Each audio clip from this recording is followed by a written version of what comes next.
کتونکو د سرو شونډو دا زلمی چې کم دی د ده نه تاسو واوره چې دا د یوسف جان له لات پسې څه وایي نو بیا راځو خبرې پرې کوو. یوسف جانه کو ته په رښتیا باندې صحافي او په صحافت پوهېږي او یارېږي د چا نه او د حق وینا کوي او رښتونی سړی نو ټوزې به راته نه ولې لاړ شه د نادر خان نه انټرویو وکړه. کتونکو تاسو واورېدل چې دی یوسف جان له راته وایي چې ډوزې به راته نه ولې که ځان ته نر وی او ته صحافي نو لاړ شه د نادر خان نه انټرویو وکړه. اول خو زه دې دیشان ته وایم چې دیشانه ته خپل حیثیت ته وګوره او بیا د یوسف جان حیثیت ته وګوره.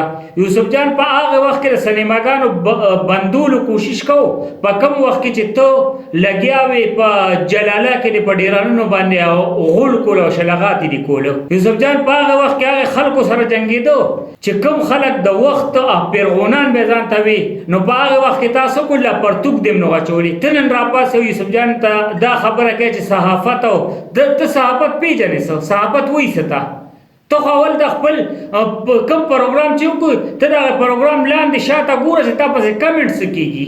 ته خپل حیثیت وپېژنه اول د خپل حیثیت مناسب راشه. یوسف جان لاله هغه کس دی چې هغه د یو چینل نه صرف په دغه یو خبره راویسته چې هغه غټو خلکو ته لاس اچولی و. هغه به غټو خلکو ته لاس اچو او پاتې شوه ستا د عقل کمې دی پاتې شو د نادر خان خبره. نو ګرانه د عام مجرم او د نادر خان ډېر فرق دی. عام مجرم داسې دی چې لکه دغه کس دی که د تاکال دی او که د بل ځای دی او که د بل ځای دی هغه پولیس وویني او ونیسي او د پولیس په تاڼه کې هغوی سره موجود دي. نادر خان یو داسې کس و چې هغه دلته کار وکړو او هغه د دې ملک نه وتښتېد ملیشیا ته.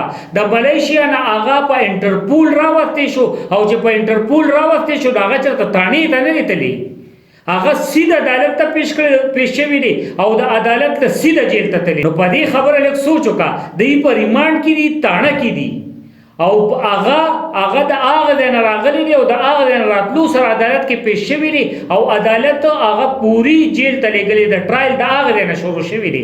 ته په خبره ځان پوهوه ته همدغسې کاوا که لګې کله افغانستان پسې لګې او کله یو پسې لګې او کله بل پسې لګې لږ شانې په خبره سوچ کوه. تا او یوسف جان کې د ځمکې او د اسمان فرق دی.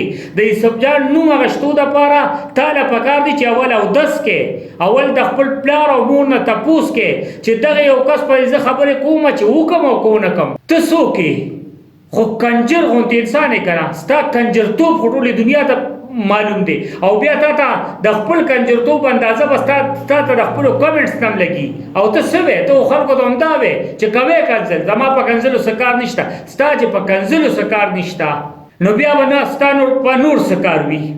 او یوازې یوسف جان د ټول ملک او د ټول پښتنو ذمواري نه ده اخیستې. تم چې ځان ته ذیشان صافي سپیچ لیکي چینل نوم دی خو ځان له ذیشان صافي سپیچ لیکلی دی تم لږ را میدان ته شه که نه لږ شانتې روزلې میدان ته هغې یې نه شي کولی ته یې وکړه که نه ته خو هم ځان ته ځوان وې چغې خو د اسمان اسمانه پورې وې.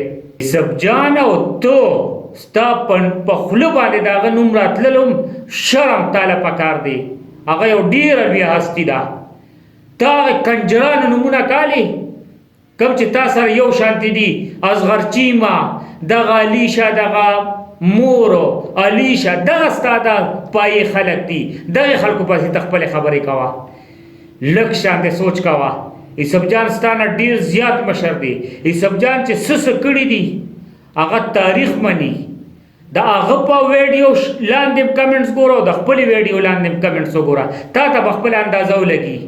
زیشانه که سړی په دغه خبرو باندې پیشه هغه خلک مه چیړه کوم خلک پښتنو د پښتون خدمت کړی دی او لګیا دي کوي ستاسو خیال چې زه به داسې خبرې وکړم زه به مشهور شم په دې باندې د خلکو په نظر کې ته لا پرېوتې خو یې خو په دې خبره باندې ته لا پرېوتې څه نشم ویلی زیشانه ځکه چې تا ته څه ویل خو زما په خیال هسې دیوال ته خبرې کولې نو ستا خو په حیا کار نشته په غیرت کار نشته په کنزلو کار نشته نو زما په دغې خبرو به ستا څه کاري. ملګرو دغه یو خبره مې ذهن نه راغلې وه چې د دې کنجر غوندې قسم یوسف جان لالا پسې خبرې کوي نو هغه مې ستاسو په وړاندې لږ کېښوده که یو بله ستونزه راغله او یو بله مسله راغله او یو بل سره باندې بد ولګېدل نو ستاسو په مخ کې بیا ږدم. اوس تر نه د محمود جان عمرزی د مشال ټي وي د شیشې نه اجازت غواړم د لوی الله په امان.